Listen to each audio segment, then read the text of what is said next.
You're tuned into the Finding Life podcast, parent-to-parent coaching corner. Real conversations that help us heal, grow, and raise with purpose. I'm Life, alongside Coach John, and together we explore what really matters. Today's episode, emotional regulation, leadership in the home. We're challenging parents to take a real look at their leadership, including letting the kids rate how we're doing at home. Let's get into it. Oh man, we back at it again. What's going on? Finding Life, adults, parent to parent.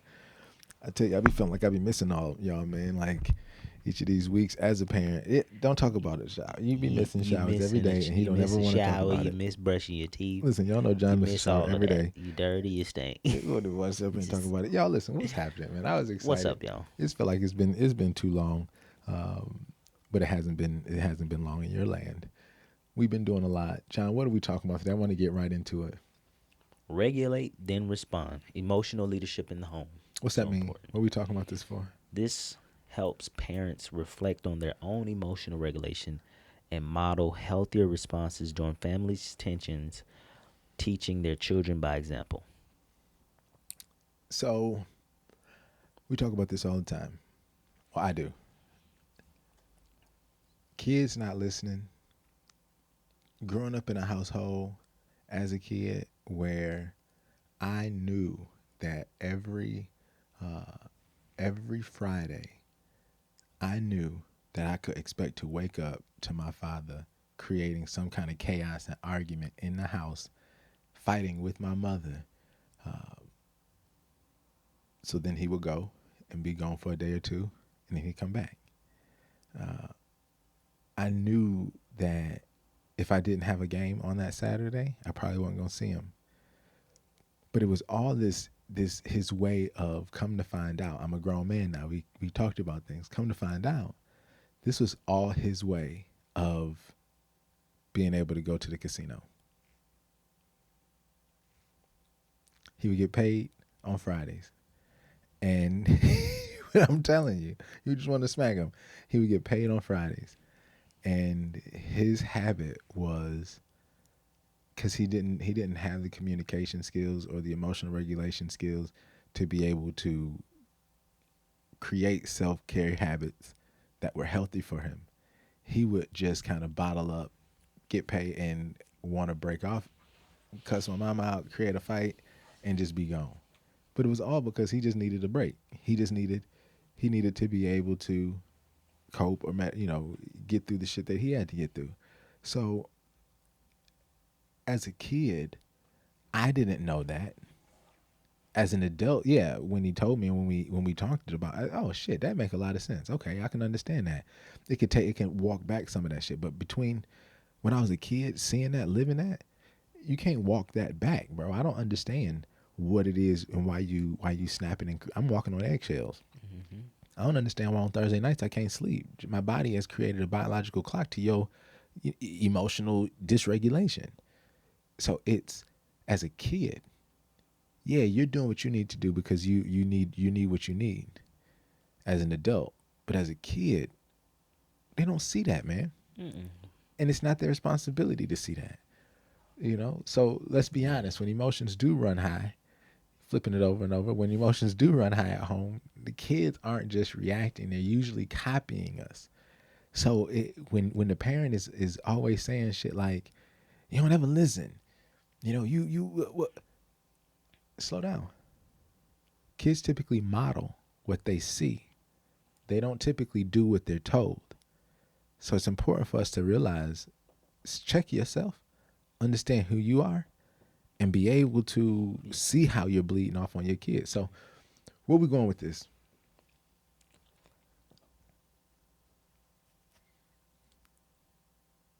My brain, look, I froze up. I'm like, my brain, this is the second time that happened. That is. It is. But nah, where we about to head with this is we're going to look at what's one emotion that consistently hijacks parenting and how does it show up in the household. What's a What's a Which what? one emotion that consistently hijacks parenting, and how Mm. does it show up in the household? Oh, that's a good one. That's a good one. And I'll tell you, this is definitely when we need to chat. We need to chat I to I definitely say, well, as a kid, yeah, I yeah. would see levels of frustration, right? And so that frustration, oftentimes, I came off the back of some form of stress experiencing outside of the home environment, but it gets brought into the home environment. And so, oftentimes as a kid, yeah, and I always, and as I've grown older, I've understood that kids are sponges, right? Mm-hmm. As they're growing and developing through their adolescent years, they're learning, right? And so you can tell a kid something once, but they might not get it that first time. Mm-hmm. But see, you coming in from work, you already stressed, frustrated.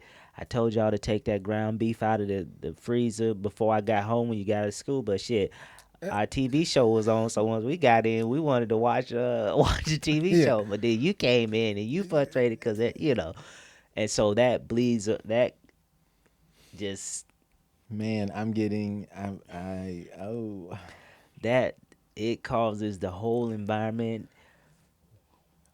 my chest.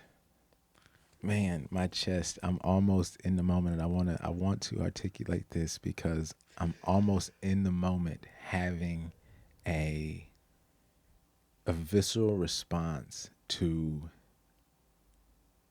realizing the true answer to this question as a parent. Mm-hmm. And ooh man, you remember it's the same thing that we talked about just that we're talking about next week. This is processing. This is wild that it's happening in real time in this space, right? You feel this energy that's in your chest that starts to shake in your breath and your breathing, and it goes up through your throat, right? Mm-hmm. And it'll cause you to like swallow and like feel a certain way, Yeah. and it will silence you. It will cause you to retreat Mm-hmm. in that thought. The truth is, the main emotion that shows up, that hijack, that's such a penetrating question, is shame. Mm. Man, most parents, holy shit. Most parents, most parents are not where they really want to be. Mm. Most parents aren't where they envision themselves being. And most parents deal a lot with shame. Holy shit. See, if you let it process, it'll go all the way up. And when you start talking about it, it'll start creating tears. And that's the release. That's how that shit processes all the way up and down. Yeah. And I'm sitting in it because now I can be like, damn, okay, that's what that is. You remember I explained that shame is not one singular emotion. That's why it's so difficult to capture what's happening to you. Mm-hmm. You're fearful, you're confused, you're embarrassed. Mm-hmm. All of these things, you feel guilty. All of these things, holy shit. All of these things hit you. It can hit you when you pull back up into the house that you know you're struggling for, or you really aren't supposed to be in, or you're so grateful to, like, it hits you then. It can hit you. It can hit you when you feel frustrated, Mm-hmm. because when you're lost, right? Because you're a little confused as what you're doing or where you want to go. And so what's really happening to you is you're embarrassed, you're ashamed, and your kid right there real time is asking you for something. What? What? Damn, I said clean up the fucking, all I asked you to do is clean up. Mm-hmm. It comes out as the different components. It come out to them as anger or frustration. And it's not frustration with you, the kid. It's frustration with me, because why the fuck are we in this position? I'm not supposed to be, this is not my life. And as a parent, we're human beings, and that happens real time. So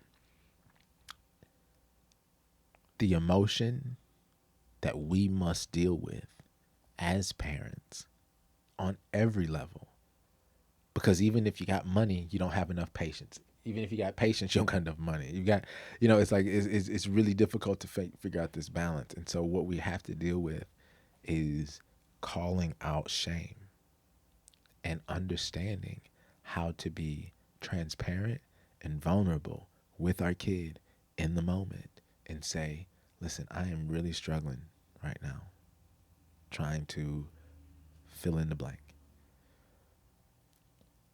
That's where I'm at. Mm-hmm. I don't even know what to tell you how to deal with me in this moment, but I can just tell you where I'm at. And that's what we can model to our children, is how to need help, how to express the truth. What does that look like? Yeah. Right? What does it look like to tell them, hey, I'm not sure how to process what I'm feeling right now, but I'm feeling something and I don't want it to impact you. That's a level of emotional intelligence, just to be able to pause. Yeah. So how do we learn that? How do we, or how did we, or how didn't we learn that growing up? Mm-hmm. And what is the message we were given about anger, sadness, frustration? Because that's shaped the way that we process those emotions. What'd you learn about anger, or how to deal with sadness or frustration? Well, most oftentimes, how it was dealt with was Your ass getting whooped. that, or it was some level of violence Yeah. that could have been involved. Some choice words that were, expressed that might have not really been from the heart, but was just Yeah. out of everything, that bottled up. And once that soda opened up without Yeah. giving it a chance to relax, Mm-hmm. as soon as that top, before the top could even come off, the soda through the top, but Yeah. it was always, that's just it was just Yeah. reactions, and What was the cost of that as a kid when your parents would do that, or when you would your elders, your parent, your grandparent? What was the cost of I that think to a you? part of it as a kid, especially when remember as a kid when you're not used to something and a shocker, it can create fear, Yeah. in your child. It can cause the child to shut down, Mm-hmm. right? Or how you mentioned walking on eggshells. That's anxiety to Now, the max. right, and so now it's child's not even moving in confidence anymore, right? Or haven't even developed the level of confidence because their foundation has now been built off of fear. Yeah. And so now I'm having to I gotta make sure I'm pleasing, Yeah. right? Or I have to show up a certain way in this environment, because if not, I could potentially, you know, Mm-hmm. be on the end of anger, Mm-hmm. frustration, stress, and I've seen what came from that, and that scared the shit out of me, you know. I can Um, see it like, as a parent, you're really a gardener or a farm owner, right? Like that's really what you are, a farm owner. Especially when you have kids. Your kids are your crops, mm-hmm, right? And your house is your greenhouse. mm, And a lot of us don't create the culture, don't create the environment in our greenhouse for the crops that we have to grow and to thrive. Yet we tell them that they should grow and that they should thrive. yeah, And so the cost of leading your household from emotion versus emotional regulation mm-hmm, is the emotional intelligence of yeah, your child, mm-hmm, which is their capacity, their ability to respond, their ability to self-regulate, their ability to cope, their ability to process and make solid decisions, their ability to love themselves. You literally, you literally are trying to plant seeds in concrete. What? You literally are trying to plant seeds in concrete when you don't do the work as a parent to learn how to cultivate a greenhouse. And a greenhouse is something that is very precise. It is not something that is just, oh, I don't feel like it today, or I feel like it today, or it is very regulated temperatures. It's very regulated soil amounts. It's very regulated to thrive. And that's what our kids need. They don't need us to be in such a routine, right? Um, I think about it a lot. What's a routine or tool or phrase, right? I get a lot of parents that ask me that, like, oh, give me a routine that I can use. And the best thing that I can tell you is wake up in the morning and find 5 things to be grateful for before you get out of the bed. Gratitude, man. Because that's when we talk about the culture. The first thing that you do when you go into the greenhouse is you sit and you speak to your plants. First thing a good green thumb does is speak love and light and positivity to their plant. Good morning. Touch the leaves. That's the first thing that it does in the morning. And that's what we have to do is in order for you to create the good environment, you have to be in a good space. And the trick to that is to set yourself. They say set the tone. It starts from the parents' leadership, because your kids are looking up to you Yeah. to be the ones to model it, right? Yeah. Before they go out into the world or Yeah. wherever they're going, Yeah. throughout that day. I'll tell you, my kids used to see me more. My kids used to see, there was a period of time my kids used to see me more frustrated and drinking, and maybe even smoking, than they did seeing me pray, meditate, you know. And not that I didn't do it, I just did it when they were asleep. What's the cost of that? Who am I modeling anything to if they don't get to see it? Right? So yes, it was a part of my piece, but I had to implement that for them to see that, oh, okay, my dad does meditate and pray. My dad does sit still within his emotions and process. Oh, he does journal. He's not just doing all of these things in the background. And so I challenge our parents to do just that, right? To do just that. Make sure that you are modeling your self-care routines during it at a time when they can see it at times, right? Of course, you have your private moments, but just don't always keep your self-care private. It's important that we can also show what dysregulation looks like and show our kids, modeling our kids what it looks like to identify that you're dysregulated and, oh my God, you're overwhelmed and you're nervous and you got your back against the wall, so they can see that you deal with those things too. But then really try. Let them know. Like, a big part of not creating kids who feel like they can't make wrong decisions is seeing their parents make a wrong decision and then bouncing back. Right. Man, that makes me think about, we were just talking about it with our young ones about mistakes. It's all a part of learning. It's real good for parents to be able to model that from their standpoint. I made a mistake. I started all of our mornings off on the wrong foot. Yep. And I'm sorry. You know, those things, and we talked about it before, some of those kids are looking for that apology. And they need it. And they need it. And that's all they need. Right? Yeah. They all they need is for you to just take accountability, do the same. That's it. They're not upset that you did it. They're upset that you tell them to take accountability when they do it. Yeah. And you don't. And then one thing I will say, kids are smart. Man. They're smart, and some people don't think some parents may not think. Yeah. But even before they've reached middle school, Come on. some can see already. Oh, that's bullshit you got going on. Come on, man. Right there.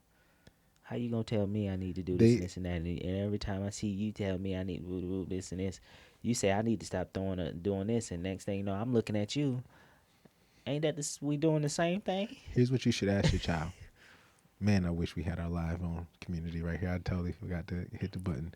But here's what I want our chat and our parents to ask their child. But be prepared. Be prepared. First, I want you to tell them the definition of respect. right? I want And you to don't first sing see it. it. And I want you to ask them. Yeah, it ain't RESPECT. RESPECT, right? No. I want you to first ask them, what does respect mean to them? Do they know the definition of respect? And then if it aligns, right? I want you to ask them if they respect you. A lot of kids love you, but they don't respect you. And you better not get offended if they say That's no. why I said be prepared.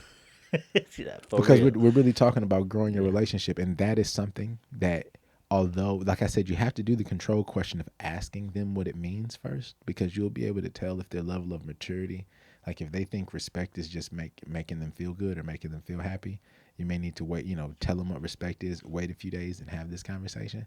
But if they understand the version of respect, right, and can you pull up what that definition is?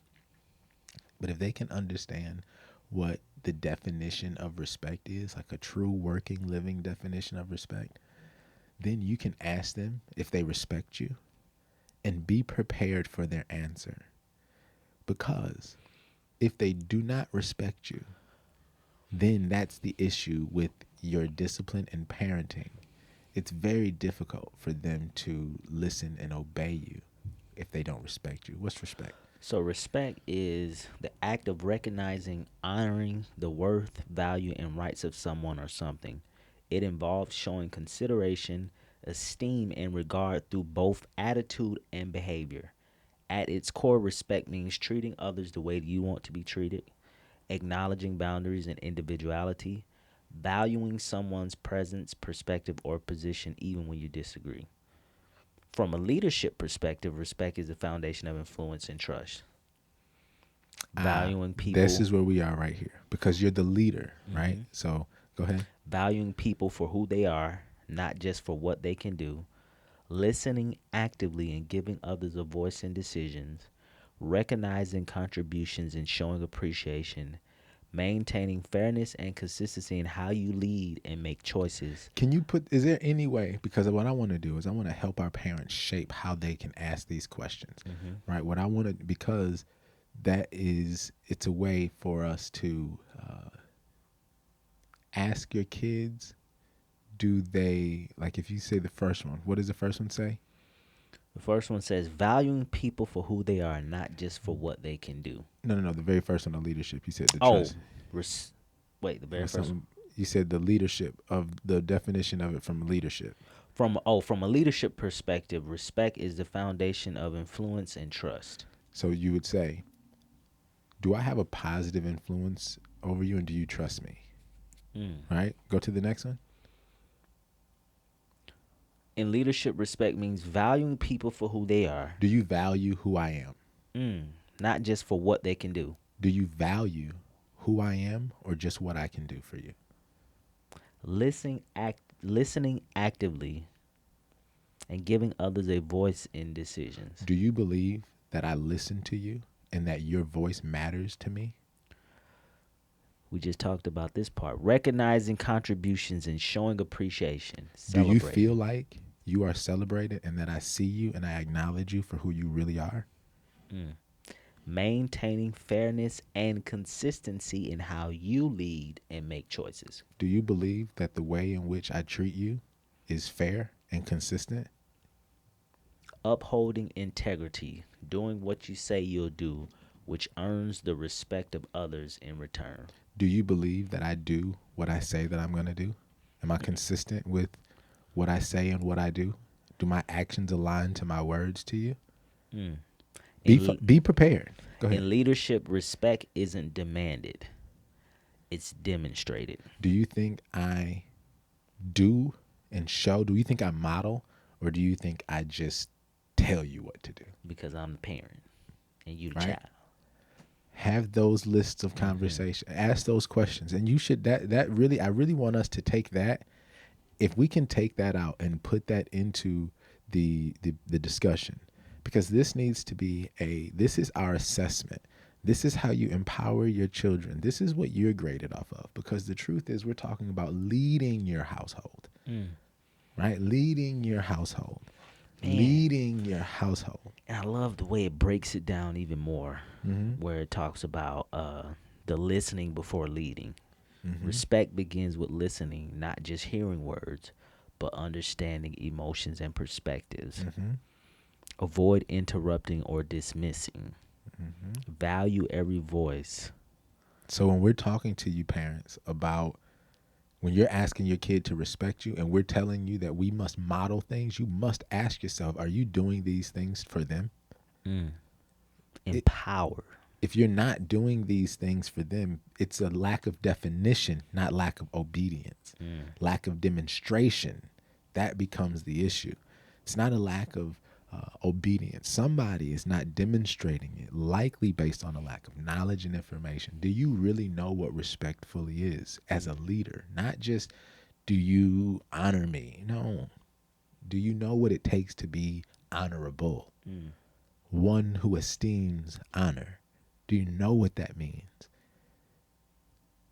Respect grows where gratitude is consistent. So when I say to you, before you get out of the bed, 5 things that you are grateful for, I am not telling you anything other than a routine to truly be a leader of your household. So listen, we're going to put that in the chat, y'all. Yeah, this is good stuff. Ask these questions the right way to your child, but be prepared. Because now as a leader should be able to take criticism. Being able to take criticism means that you should be able to listen to someone's grievance or someone's suggestion on how you can improve. And who better to listen to than your child? Let me tell you, we can learn so much from children. My granny said it. She said when he was young, he would say things, and when he said, I listened. And then when I didn't listen, I found out that when I didn't listen, everything he said was right. He told me to slow down, and I didn't slow down. And guess what I did? I went and hit the back of somebody's car because I was driving fast, and my grandson literally said to slow down. And then after I hit him, my grandson said, I told you what was happen if you didn't slow down. And in that moment, my granny knew. She couldn't even be mad. She couldn't say, shut up, sit down, and do nothing. Be quiet. I'm the adult. You the child. Stay in the child's place. She said, you know what, Jonathan? You're right. Right. She validated. But no, it's moments like that, man. The kids will teach you. Yeah. They will teach you how. You switched it back, but I want to, for our parents, I want to make sure that y'all know that the tool is the anchor. We are doing a regulation anchor plan this week. And what that means, right, is I need you to identify that top emotional trigger that you have and create a 3-step anchor plan, right? Deep breath, grounding, and a 1-minute pause. Right, your children's relationship with you is worth this. Yeah. I'm gonna say that again. Your children's relationship with you is worth this work. Take a minute when you're sitting in the driveway after work and trying to get and decompress instead of scrolling on TikTok. I'm fine with that. But take another minute and identify those top 3 emotional triggers that you have when you walk into this house. If that basket of clothes is going to trigger you, I need you to already think about it. If a dirty dish in the sink in the kitchen is going to trigger you, I need you to already think about it. If you know, whatever you know is going to trigger you, I need you to think about it, because when it happens, not if it happens, but when it happens, I need you, not want you, but I need you to be able to take a deep breath. Ground yourself, meaning right now. Is any those dishes was there before you walked in the door and everything was fine? Yeah. Right? Ground yourself and take 1 minute at least to pause. That's it. Don't go hide. Don't go in the bathroom. Just stay right there in it for 1 minute. Pause. Center yourself and respond. This tool, I'm telling you, this tool becomes the model. That's why I said don't go run and hide. Don't go into the bathroom. This is a tool that you need to model in real time. That's it. How can they make sure that they connect with us, bro? As always, parents, you know, in the village here, we got your back. Yes. Right? Like we always say, it's always kids, tough, but listen, let me tell you, it's our 3 rules: we're gonna be honest, we're gonna be selfish, and we're gonna be ready to work. Period. And in the village, We do life together. So as always, in that right hand top corner of your community, there's a chat box. Feel free to always connect with any of our coaches from our coaches corner. Chop it up with Kev, right? Connect with Coach John, or to connect you to any other resources. And if you just need to book a one-on-one session to really actually talk with someone to walk you through these different plans, right? Or these different tools to actually apply them to your everyday, just feel free to drop in and book that one-on-one session. And so as always, from the village, we love y'all and we here for you. Listen, make sure Thursdays, y'all know what time, be there. Check out your event calendar, RSVP, let me know you'll be there. And let's kind of chop these things up and let's grow together. We love you. We'll see you next week. Peace. Thank you for listening to another episode of Finding Life Pod, parent-to-parent coaching corner with Life and Coach John. Remember, leadership starts with you, and your kids are watching. Take the assessment, grow with intention, and lead with love.